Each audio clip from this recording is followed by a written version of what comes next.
Sosok Diat Putra Nurkesuma, mahasiswa Unsri jadi tersangka kasus mahasiswi meninggal usai gugurkan kandungan. Inilah sosok Diat Putra Nurkesuma, mahasiswa Universitas Sriwijaya Unsri, ditetapkan tersangka dalam kasus meninggalnya sang kekasih RF setelah mengalami pendarahan akibat coba gugurkan kandungannya. Diat Putra Nurkesuma diketahui menjalin asmara dengan korban RF 21 tercatat sebagai mahasiswi Unsri Fakultas Teknik Pertambangan.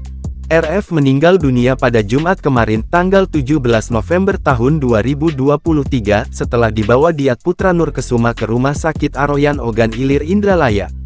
Adapun nyawa RF tak tertolong lagi setelah dinyatakan meninggal dunia oleh pihak medis sesaat tiba di rumah sakit.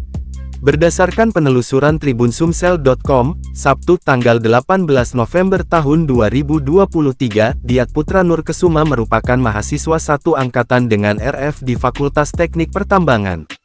Keduanya merupakan mahasiswa angkatan tahun 2021 di Unsri.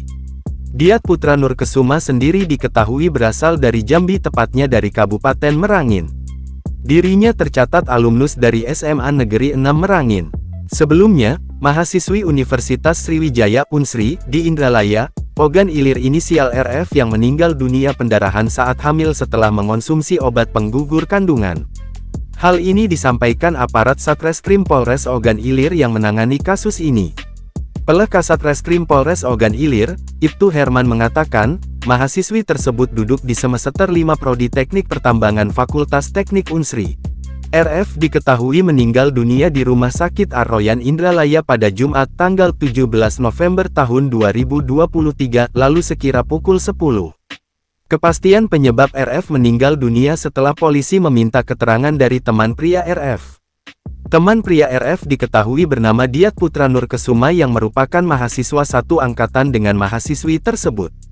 Menurut Herman, tersangka menerangkan bahwa RF diketahui hamil pada awal November lalu. Tersangka meminta RF menggugurkan kandungan dengan mengonsumsi obat yang dibeli secara online. Obat tersebut dikonsumsi bersama dengan minuman bersoda pada Kamis tanggal 16 November tahun 2023 petang sekira pukul 16. RF dinyatakan meninggal dunia dan jasadnya kini telah dibawa ke kampung halamannya di Padang.